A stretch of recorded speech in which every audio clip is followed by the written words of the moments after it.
రామారావు ఆ పేరు వినగానే గుడిలో గంట శబ్దం విన్నంత భరోసా వస్తుంది. రామారావు ఎస్పీఎల్ గా ఉన్న మా స్కూల్లో ఆడపిల్లలందరం శివంగుల్లా బ్రతికేవాళ్లం.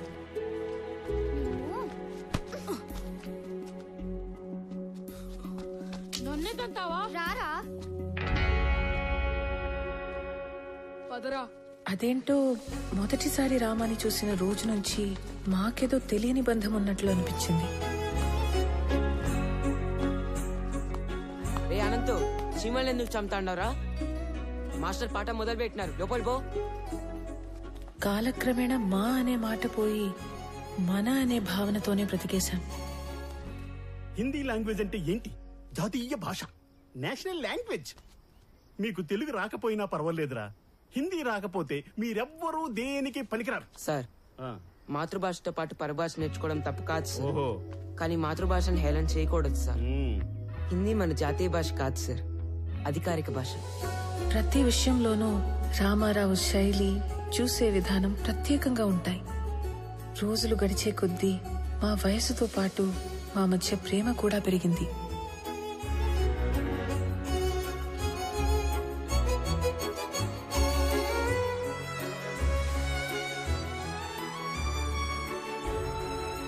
ఇప్పటికీ 2 బస్సులు వెళ్ళిపోయాయి. నువ్వు నన్ను వదలకపోతే లాస్ట్ బస్ కూడా వెళ్ళిపోతాది. అవునా? నీకు గవర్నమెంట్ జాబ్ అంటే నా అంత ఇష్టమని నువ్వు డిగ్రీ, దాని తర్వాత జాబ్ ట్రైనింగ్ల కోసం 4 ఏళ్లుగా టౌన్ లోనే ఉంటున్నా ఓపిగ్గా సర్దుకున్నాను. ఇక నా వల్ల కాదు. ఆ జాబ్ ఏదో వెంటనే కొట్టేసి నా మెడలో తాళి కట్టి నన్ను పెళ్లి చేసుకోరామా. 1 నెలలో టెస్ట్, ఇంటర్వ్యూ అన్నీ అయిపోతాయి. ఆ తర్వాత నీ ఇష్టం. ఓకే? మళ్ళీ నువ్వు ఊరికి ఎప్పుడు వస్తావు? వచ్చే నెల 25వ తారీఖు. సరేనా?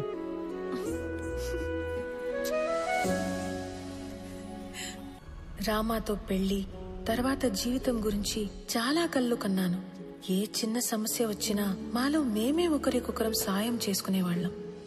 అనుకున్నట్లే రామాకి ఉద్యోగం వచ్చింది. మా పెళ్లికి ఏ అడ్డంకి లేదు కదా, అంతా అనుకున్నట్లే జరుగుతోంది అని సంతోషంగా ఉన్న సమయంలో ఇటువైపు పద. అయ్యర్లో ఇంటికి ఆడికి. సరే, ఆడి నుంచి ఇంటికి పోదాం. అక్కడ చిన్న పని ఉంది, నువ్వు పద. నమస్తే బాబు. నమస్తే బాబాయ్. బాగుండా విని. ఏంటి మహాలక్ష్మి? కూర్చోండి బాబు. ఇదిగో అబ్బాయి వాళ్ళు వచ్చారు, అమ్మాయిని తీసుకురండి. అలాగే అండి.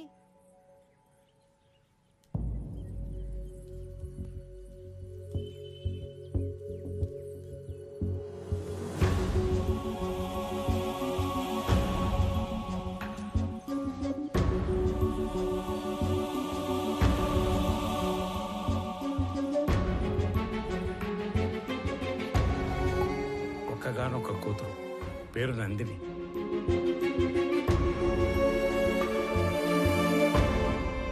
ఏంటి నేను ఇది? ఎవరి అమ్మాయి?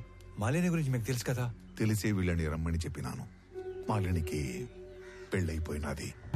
మాలినికి పెళ్ళైపోయింది నాయనా? కారణాలు తెలియదు. మాలినికి పెళ్లి జరిగిపోయినాదని తెలిసి నువ్వు ఎట్ట రియాక్ట్ అవుతావు అని మేం బేజారైపోయినాము. తండ్రిగా నీకు మంచి తోడుని వెతికి పెట్టడం నా బాధ్యత.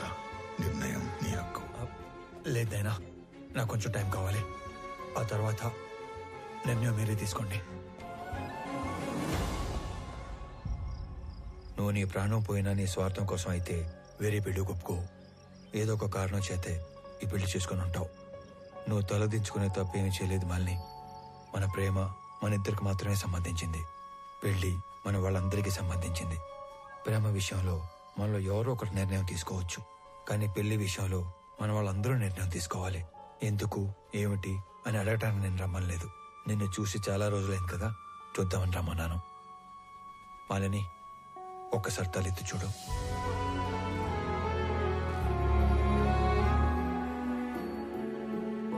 నీకు చెప్పకుండా పెళ్లి చేసుకున్నందుకు నీకు ఏ సమాధానం చెప్పుకోవాలని ఈ రోజులు ఎంత మదన పడ్డానో తెలుసా? ఒక పసిపాపని కిందకి దించినంత తేలిగ్గా నా గుండెల మీద బరువు అంతా దించేశావు. మా నాన్న ఆయన పార్ట్నర్ కొడుకుతో పెళ్లి ఫిక్స్ చేసుకుని వచ్చి ఇంట్లో చెప్పినప్పుడు ఆయన మొహంలో నేను ఎప్పుడు చూడని ఒక ఆనందం చూశాను. ఆ పెళ్లి అప్పాలంటే నేను చేయాల్సిన ఒకే ఒక పని నీ పేరు చెప్పడం. ఆయన మాట పోవటానికి బాధకి కారణం నువ్వు కాకూడదని నీ పేరు చెప్పలేకపోయాను. అంతే, పెళ్లి జరిగిపోయింది.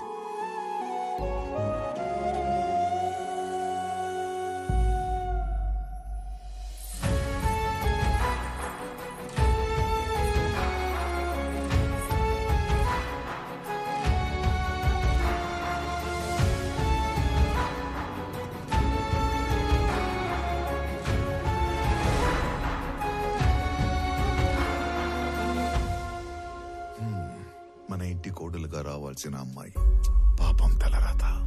దుడ్డు ఏమన్నా కావాలేమో, సాయం చేయకపోయినావా? ఆ మాట ఎత్తినా చంపేస్తుంది ఆయన. మరి ఆస్తి బదిలీకి అప్లికేషన్ పెట్టిందన్నావు కదా, అదేదో ఇచ్చేయరాదు? ఆస్తి మీద హక్కు వస్తే సమస్య కొంతన్నా తీరుతుంది కదా. చూడటానికి ఏదో ఒక చిన్న అప్లికేషన్, కానీ చట్టానికి అదొక పెద్ద సమస్య. మిస్ అయిన మనుషుల ఆస్తులు 7 సంవత్సరాల వరకు ఏమీ చేయలేం. 7 ఏళ్ల తర్వాతనే ఎవిడెన్స్ యాక్ట్ 107 అండ్ 108 సెక్షన్స్ ఉపయోగించి ప్రిజంప్షన్ ఆఫ్ డెత్ కింద ఆస్తిని బదిలీ చేయగలం. సరే, నువ్వు చెయ్యగలిగింది చేయరా. 6 నెలల నుంచి ఎప్పుడు చెప్పే సుత్యావారంగా ఈ రోజు కూడా చెప్తున్నావు? ఇంకో 15-20 ఊర్లు తిరిగితే క్లూ దొరకొచ్చు సార్. నువ్వు ఉత్త కోతలు చెప్పి ఊర్లు తిరుగుతున్నావు గానీ ఇంతవరకు నాకు మాలు గురించి మాత్రం ఒక్కటి కూడా చెప్పలా. నీ వల్ల కాకపోతే చెప్పు, మఫ్టీలో నేనే తిరుగుతా లీవ్ పెట్టి. లేదు సార్, త్వరలోనే పని పూర్తి చేసి మొత్తం సమాచారం ఇస్తా. నన్ను నమ్మండి సార్. సర్లే, తర్వాత చూద్దాం. నువ్వు సరే సార్. ఏంటో మెజిస్ట్రేట్ గారు ఇటు వచ్చారు, మాతో పనేందో.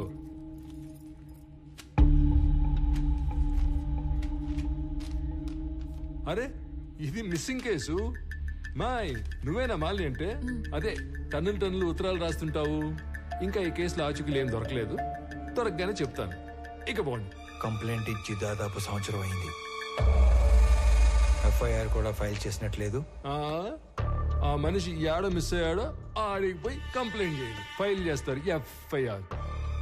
జ్యూరిస్డిక్షన్ తో సంబంధం లేకుండా ఎఫ్ఐఆర్ ఫైల్ చేయటం మీ బాధ్యత.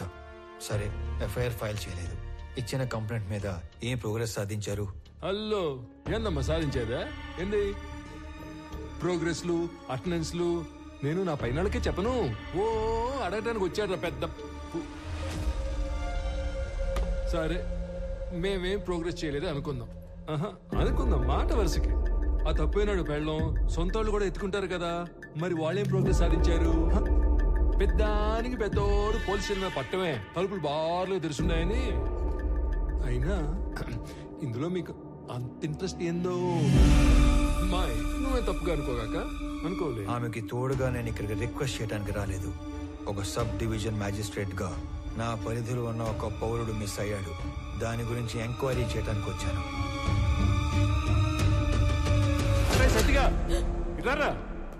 సార్, వాడెవడో సురేంద్ర అంట, ఊరంతా అప్పులు చేసి పారిపోయాడని వేరే ఎవరితోనైనా చీటింగ్ కేసు పెట్టించు. Okay sir. కావాలని కనుమరుగైనట్టు రిపోర్ట్ రాసి వాడు కేసు క్లోజ్ చేయి.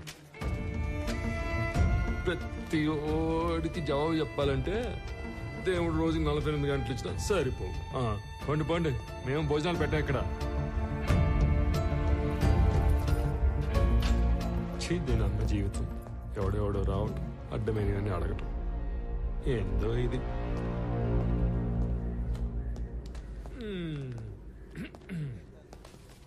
శ్రీకాకుళంలో వీడేసిన ఎక్స్ట్రాలకి సబ్ కలెక్టర్ రేంజ్ నుంచి డిమోట్ చేసి టెంపరీ పోస్టులు వేసారు. ఏదో పెద్ద హోమ్ మినిస్టర్లా వివరాలు అడుగుతున్నాడు బాబు.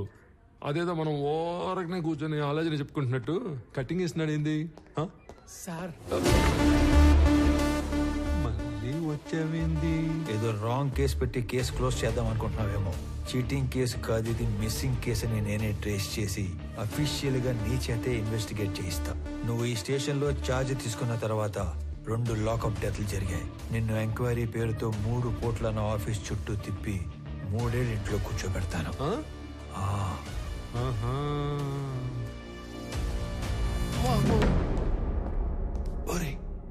వాడు వెళ్ళాడో లేదో చూడండి రా. అమ్మా నా వల్ల కావట్లేదురా. వీడెవడరా సామె కనపడిన ప్రతిసారి ఏదో కొత్త రూల్ చెప్పి వాయించి వదులుతున్నాడు.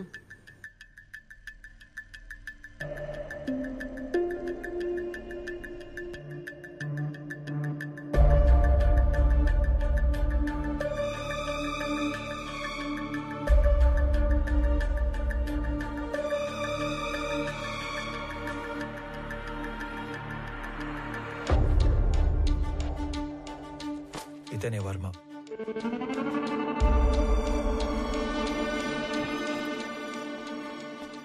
అతను పట్టుకున్న గిఫ్ట్ బాక్స్ మీద వర్మ అని పేరు రాసింది చూడు. ఇప్పుడు అతను అడ్రస్ పట్టుకోవాలి. సురేంద్ర బిజినెస్ లో హెల్ప్ కోసం వెళ్ళాడంటే వర్మ కూడా బిజినెస్ మ్యాన్ అయి ఉండాలి. ఓకే, మీ ఇంట్లో పాత క్యాలెండర్లు డైరీలు ఉంటే తీసుకుని రా.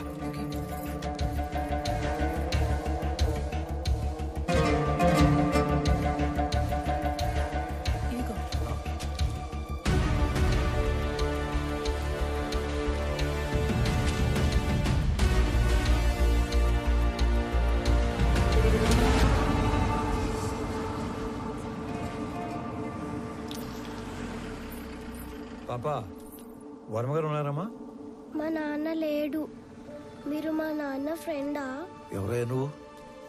ఇక్కడేం పని? అంటే సురేంద్ర అని మీకు కావాల్సిన వ్యక్తి ఇంట్లో మా వాడిని కలవడానికి వెళుతున్నట్టు చెప్పొచ్చాడు. అప్పటి నుంచి తను కనబడకుండా పోయాడు, అంతేనా? అది కూడా ఏడాది క్రితం అంటున్నావు. నువ్వు ఆస్ట్రేలియా నుంచి శ్రమపడి ఇంత దూరం వచ్చావు. మా వాడు దుబాయ్ వెళ్ళి చాలా కాలమైంది. అయినా మా వాడికి సురేంద్ర అనే పేరుతో ఎవరు ఫ్రెండ్స్ లేరే. ఇదేంటి, మీ అబ్బాయి కదా? ఆ పక్కన ఉన్న పెళ్లి కొడుకు పేరే సురేంద్ర. వీళ్ళ ఫ్రెండ్స్ కాకుండానే అయి ఉండొచ్చు. అయితే ఏంటి? మీరేదో దాస్తున్నారు. అవునయ్యా, దాస్తున్నాను. అది నీకు అర్థమైంది కదా. ఇక నీకు బయలుదేరచ్చు. బయలుదేరు. ఏం చూస్తున్నారమ్మా? పద లోపలికి పద.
ఎంక్వైరీ చేసి చెప్తాను.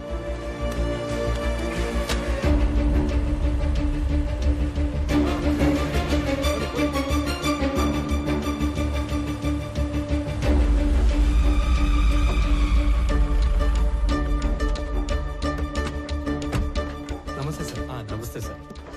మీరు అడిగిన డీటెయిల్స్ ఇందులో ఉన్నాయి సార్. ఓకే, ఒక 2 minutes. ఇటు వచ్చి.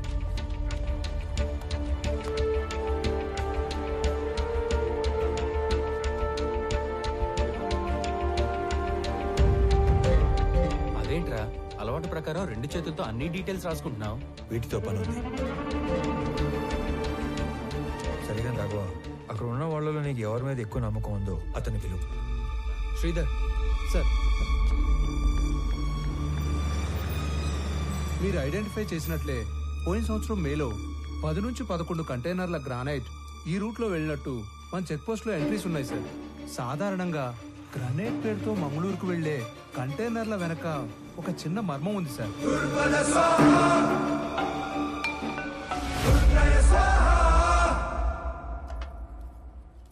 పెద్దమ్మా, చిన్నోడికి ఆవు పాలు అడిగినావుగా, ఇగో. అరే అనంతు, వేడివేడిగా ఉంది, తిందుగందా? లేదులే అన్నా, అర్జెంట్ గా పోవాలా. అయినా నీకేమి, కాస్త ఆస్తి చేతిలో ఉద్యోగం ఉండాది. నేను కూడా బాగా సెటిల్ అయినాక అప్పుడు తీరుబాటుగా కూర్చొని తింటా. వస్తా. ఒరే టిఫిన్ కి సెటిల్ అవడానికి సంబంధం ఏందిరా? ఉంటదన్నా, ఉంటది. ఏందో ఇది ఏంది నాయనా అదో మాదిరిగా ఉండవు. రే నువ్వు చేసా ఉండేది మాకు నచ్చడం లేదు. నువ్వు ఇంటి ముఖం చూసి వారం రోజులు అవుతుండాది. ఆఫీస్ కూడా మానుకుని ఆ సురేందర్ని వెతకాలా ఏమి? ఇది కూడా ఆఫీస్ పనే. ఎవరో కూడా పూనుకోపోతే కేసు అట్టా ముందుకు పోతాది. ముందుకెళ్ళకపోతే ఆడనే ఉంటాది. ఒక్కరికి సాయం చేయడం కోసం అన్ని వదులుకొని పరిగెత్తాల్సిన అవసరం ఏంది? మీరేమనుకోనంటే ఒక మాట చెప్తానే, మీరేం చేసినా 10 మందికి ఉపయోగపడే పనే చేస్తారు. కానీ ఈ విషయంలో మీరు ఒకరి పని కోసం ఎక్కడో తిరుగుతుంటే మిమ్మల్ని మెచ్చించనమే తప్పుగా మాట్లాడతారు. బావగారు 4 రోజులుగా నిద్రపోలేదు అల్లుడు గారు. అమ్మాయి కూడా మీ గురించి ఒకటే దిగులు. మహాలక్ష్మి నువ్వు కూడా చెప్పేది ఏదైనా ఉందా? ఏం లేదు.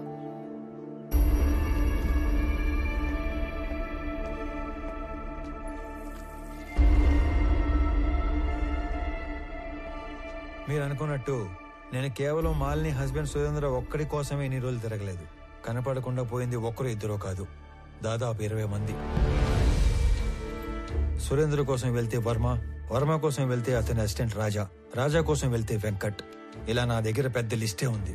ఇంట్లో మనిషి వస్తాడో రాడో, అసలు ఉన్నాడో లేడో తెలియక ఎదురు చూసి చూసి కళ్ళు మసకబారిపోయిన తల్లిదండ్రులను చూశాను. ఇల్లు గడవటం కోసం చదువులు మానేసి ఏదో ఒక పని చేసుకుని బతుకుతున్న తమ్ముళ్ళనే చూశాను. పిల్లల పోషణ కోసం అన్నీ చంపుకొని చేయకూడని పని చేస్తున్న ఒక ఆడకూతుర్ని కలిశాను.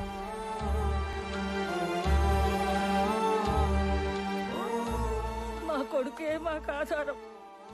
వాడిని వెతకడానికి వెళ్ళే ఇలా కాలు పోగొట్టుకున్నాడు. అది మాత్రమే కాదు, ఈ 20-25 మంది గల్లంత అవడానికి మన జిల్లాకు పట్టిన పెద్దమ్మారి దరిద్రం ఎర్రచందనం కొయ్యేల స్మగ్లింగ్ కారణం అయి ఉంటాదని నాకు ఆధారాలు దొరికాయి. అందుకే ఇదంతా చేయాల్సి వచ్చినది. నేను ఒక వారం రోజులు కనపడకపోతేనే ఇంత బాధపడుతున్నారు. ఆ 20 మంది ఇళ్లలో కొన్ని నెలలుగా వాళ్ళు ఎంత బాధపడి ఉంటారు. భర్త కోసం భార్య, కొడుకు కోసం ఒక తల్లి తండ్రి, తండ్రి కోసం కొడుకు కూతురు కొన్ని నెలలుగా ఎదురు చూస్తున్నారు. వాళ్ల కోసమే ఇదంతా చేస్తున్నాను. నేను కలెక్ట్ చేసిన డీటెయిల్స్ అన్ని పోలీసులకి ఇచ్చేస్తున్నాను. వాళ్ళే డీల్ చేస్తారు. ఇక నేనేమి ఇన్వాల్వ్ అవను. ఓకేనా? వెళ్ళొస్తాను నాన్న. సరే. నేను చెప్పింది నీకు కాదు, బొడ్డోడికి.